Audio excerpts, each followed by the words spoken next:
So I like manga a lot, but I wish I had more time to read it because the characters, the stories, the worlds, and to be honest, even the communities, for the most part. There's so many aspects of manga that I've included into my own personal life, and to be frank, this channel wouldn't even really be a thing if I didn't read manga. But there's one aspect that I honestly love the most about it, and that's honestly the art. Because I always knew as I flicked through those pages that those dynamic full page spreads of where the mangaka just really takes their time to draw these insane pieces, like they can't even just be relegated as just normal pages anymore. You might see it as that, but I see it as full-blown art in my opinion. And these past few months, bro, it has influenced me to redraw a lot of these amazing panels and just cool moments that I like in all the mangas that I've read. So hey, can I like show you some of my like sketchbook art that I've done in a while?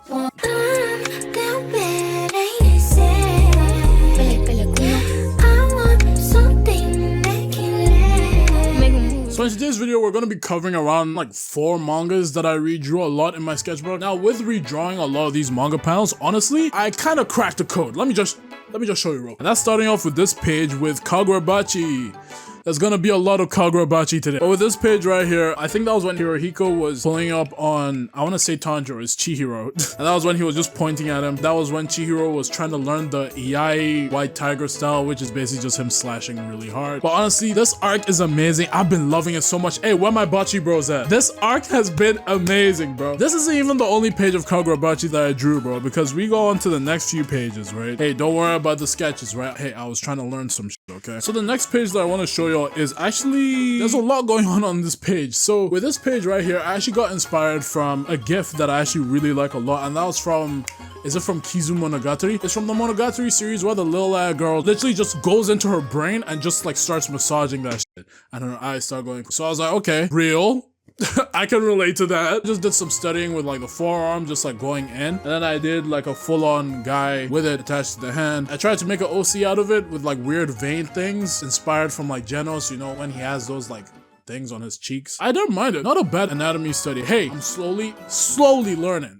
With this one, I just decided to go really rough with that and just really go with the flow. Again, with pen. So I might just be a pen main, I ain't gonna lie. Because with pencil, it has to be perfect or else I'm erasing. Meanwhile, with pen, I just let it go and I work with what I work with. Speaking of pen, on the next page, I kind of fused those two mediums together. That was with this Chainsaw Man page. Spoilers ahead. To be honest, if you're watching this video and you expect no spoilers, I'm so sorry, bro. But with this page, I basically drew the massive reveal that we recently had in Chainsaw Man, where we thought who Fami was actually not who we thought she was, bro. We forgot that niggas could just lie in this manga, bro. Fujimoto, man, like, I hate you, but I love you at the same time, because he dragged out this whole arc for a while, and I've been reading this thing weekly, right? So it's been a slogfest. It's gonna be great rereading it, though. With that scene with Fami looking down, essentially just calling all her Pokemon, well, one Pokemon, and she's like, hey, even though I took out all my organs, I'm still alive. I can't die, because she is in fact the Death Devil.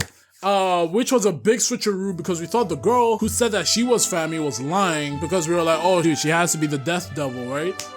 Right? That moment just stayed in my head for the whole day, and I pooped this out. So I first off started off with the face, kind of cut it off at first, and I built it around that with like pen around the hair, and I really rushed the background, just mostly just because I had the idea and I wanted to really capture that perspective of her looking down from on top of the building with more buildings in the background. Now, to be honest, that doesn't really make much sense because she's on top of a building, right? Which is already high. So the other buildings wouldn't be that high behind her, but hey, who's really thinking about that, right? Please don't think about that. Yeah, I really liked how I did it. Could have worked on the hands a bit more, but again, I just wanted to capture the form. I don't think I'll go back to finish it, but I really like how it's not necessarily complete, but it's developed. So the idea is there and it's been captured. I just used the panel as reference and I kind of just built it up from there in my own way and broke it down to myself. And then next we get, oh my god, bro, that whole month of manga was just a blessing because we were just eating so good, bro. Weekly we got One Piece, which is also going crazy, which we'll see later. Kagurabachi going back to back bangers in this arc. I don't know how this, hey, can I glaze this nigga Hokazono real quick? Hey, he's gonna get his own video, right? Do y'all want that? This man Hokazono has been going back to back in every single arc. I've been liking all the villains. I'm not one to like villains. I'm more skeptical when it comes to villains, for real, especially if they're villains that have different motives than your regular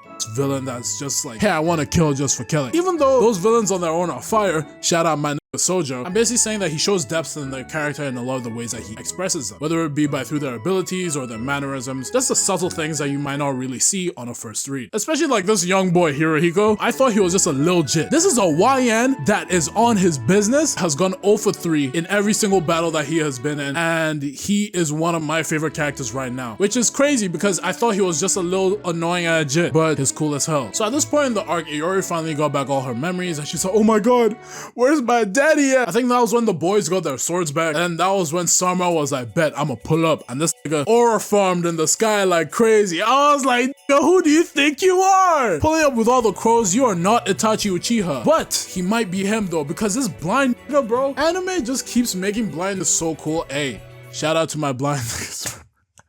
Now this panel right here makes you just want to sit and wait for a while. No brew no more, because this is amazing just the way it is. My guy's just chilling over there with the freaking wings that he has. We didn't even know he had that in his ability. I mean, we did get a little bit of... There's not enough honey in this pot to glaze Hokuzono. I hope y'all can just feel like the intensity of this page and just the fact that this is a moment in slow motion. The guy just pops out from above and you know everyone's in trouble because Samura is, I guess, top 10 in the verse, top 5. I have no idea, but this nigga is scary. If you read the most recent chapters, you know this nigga is scary. One thing that I really liked about this art piece was that I kind of went above and beyond, which is what I don't normally do like back to back with pages, also just because I'm trying to finish my sketchbook. I was like, F it bro, I'm gonna make this a full piece. So I started off with Chihiro's hands, obviously because I love my hands and I wanted to practice because it's been a while. I forgot to do the sleeve, sorry. But I sort of built that up first. Really took my time with the sword because I didn't want to get like the dimensions wrong with it. I think I did an okay job with that. Might still develop it later. It's just that it takes time. Roughly did Samura at the top, just kind of copied the pose. I didn't really trace it or anything. I just kind of went off what I saw and I kind of just like flipped his positioning just because I felt like that kind of fit. I just felt like with the composition that I wanted to make in the piece just kind of fit that more. Kind of like going from like a wider angle to like, you know, like a shorter angle. I'll just sketch it out.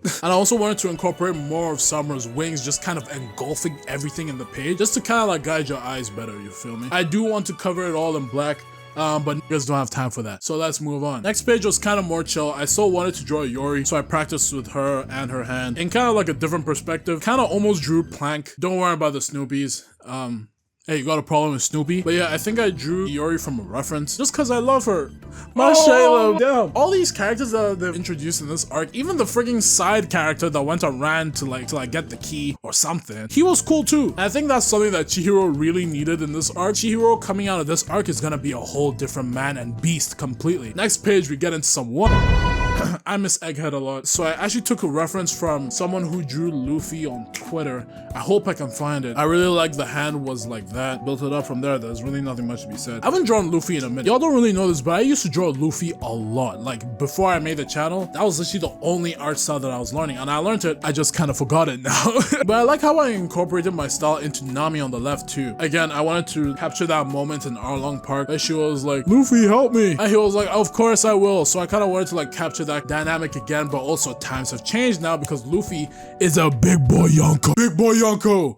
So you know what I'm saying? It's really nothing on him, bro. It don't matter if it's Kizaru, Bartholomew Kuma, Sabaody is never happening again. I'm telling you. Did some more doodles on like Yori over here. Nothing too crazy, just something light. Kind of wanted to like do it from scratch to try to like train myself to see if I remembered her likeness. I did need some help from references, but you know what I'm saying? And also, what y'all think of Shorty over here? I think the head's a bit too big, but I kind of like it. Now, we get Yori again, but there's a manga that I feel isn't talked about enough when it comes to the art. It's Boruto. But before we get to Boruto, let me show you all this panel that I did right here with like Yori. This was like the moment right before Samura pulled up. I just really like it. I like how I include... Damn, let me know. Bro, I'm about to make this camera fall, bro.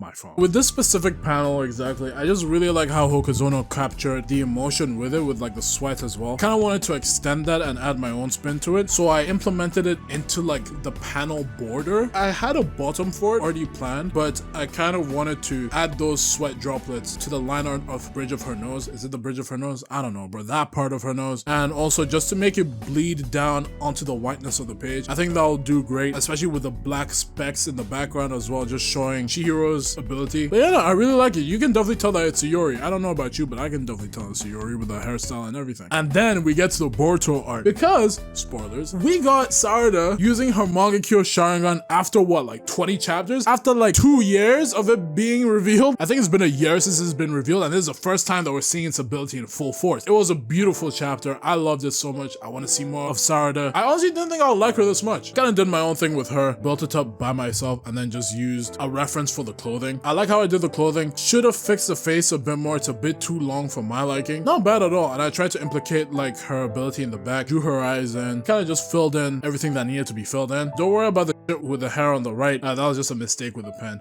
But it is what it is. Funny thing though was that I did a reference of like a hand. I built up Sarada on the other side, and then I was just looking at it back, and I was like, why does it look like she just broke her arm? So I had to stylistically like just separate that just so that it didn't look gruesome as hell.